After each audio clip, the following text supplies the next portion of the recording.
Hi hello friends, welcome back to our YouTube channel Gautami అభిరుచులు. అందరూ ఎలా ఉన్నారండి? బాగున్నారని అనుకుంటున్నాను. నేను కూడా బాగున్నాను. ఇవాల్టి రెసిపీ గీ రోస్ట్ చికెన్ని ఎలా ప్రిపేర్ చేయాలో చూపించబోతున్నాను. స్పైసీ అండ్ యమ్మీగా ఎలా ప్రిపేర్ చేయాలో చూసేద్దాం. రెసిపీ చూడబోయే ముందు నా వీడియోస్ కనుక మీకు నచ్చినట్లయితే తప్పకుండా సబ్స్క్రైబ్ చేసుకోవడం మర్చిపోకండి ఫ్రెండ్స్. ఇక లేట్ చేయకుండా తయారీ విధానం చూసేద్దాం రండి.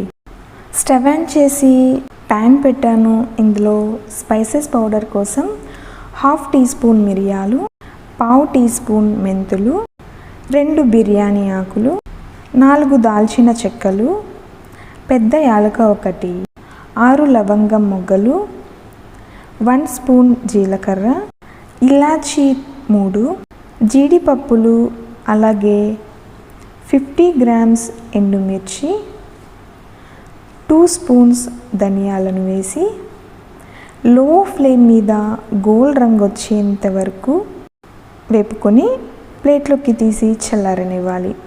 నెక్స్ట్ మిక్సీ జార్లో మనం వేపుకున్న స్పైసెస్ని ఫైన్ పౌడర్లా చేసి పక్కన ఉంచుకోండి. ఆ తర్వాత మిక్సింగ్ బౌల్లో 1/2 కేజీ 500 గ్రామ్స్ చికెన్ని శుభ్రంగా వాష్ చేసి తీసుకుంటున్నాను. ఇందులో 1 కప్ వరకు పెరుగు, 1 స్పూన్ అల్లం వెల్లుల్లి పేస్ట్, 1/2 టీ స్పూన్ పసుపు, మనం మిక్సీ పట్టిన స్పైసెస్ పౌడర్, అలాగే 1/2 టీ స్పూన్ నిమ్మరసం, టేస్ట్కి తగ్గ సాల్ట్ వేసి ముక్కలకు పట్టేలా బాగా కలుపుకోవాలి. ఇలా కలిపి 30 మినిట్స్ పాటు మ్యాగ్నేట్ చేసుకోవాలండి. ఈ ప్రాసెస్ అయిన తర్వాత స్టవ్ ఆన్ చేసి ప్యాన్ పెట్టి 1/2 కప్ వరకు గీని యాడ్ చేస్తున్నాను. గీ ఫ్లేవర్తో ఎంతో టేస్టీగా ఉంటుంది ఈ చికెన్ రోస్ట్.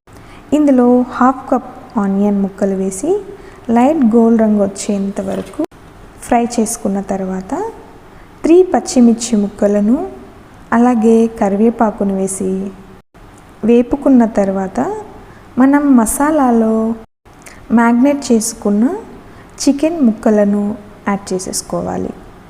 ఒకసారి మొత్తాన్ని ఇలా కలుపుకొని ఆయిల్ పైకి తేలేంత వరకు బాయిల్ చేసుకోవాలండి. గమనిస్తున్నారుగా, ఇక్కడ నేను వాటర్ వేయటం లేదు. బాయిల్ అవుతున్నప్పుడు చికెన్ నుండి రిలీజ్ అయ్యే వాటరే సరిపోతుంది. ఇప్పుడు మూత క్లోజ్ చేసి ఈ చికెన్ని గీ పైకి తేలేంత వరకు ఉడికించిన తర్వాత చూడండి, ఈ మసాలా అంతా చికెన్ ముక్కలకు పట్టేలా రోస్ట్ చేసుకోవాలి. ఇక్కడ నేను 1/2 కేజీ చికెన్కి సరిపడా స్పైసెస్ వేయించి పౌడర్ వేసుకున్నాను. పర్ఫెక్ట్గా సరిపోయింది. ఉప్పు, కారం, మసాలా అంతా ముక్కలకు పట్టేలా ఇలా ఫ్రై చేసుకున్న తర్వాత స్పైస్ ఎక్కువ కావాలనుకున్న వారు ఎక్స్ట్రా కూడా యాడ్ చేసుకోవచ్చు. అంతే, ఎంతో రుచికరమైన మంచి అరోమాతో స్పైసీ చికెన్ గీ రోస్ట్ రెడీ. ఇలా చపాతీ, రోటీస్, రసం, అన్నంలోకి సూపర్ కాంబినేషన్. ఇలా ఒకసారి ట్రై చేసి ఈ టేస్ట్ని ఎంజాయ్ చేసేయండి ఫ్రెండ్స్. టేస్ట్ అయితే నెక్స్ట్ లెవెల్ అండి. చూసారుగా ఫ్రెండ్స్, నా రెసిపీ మీకు నచ్చిందా? అయితే తప్పకుండా సబ్స్క్రైబ్ చేసుకొని లైక్ చేసి మీ ఫ్రెండ్స్ అండ్ ఫ్యామిలీ మెంబర్స్తో కూడా షేర్ చేసుకోండి.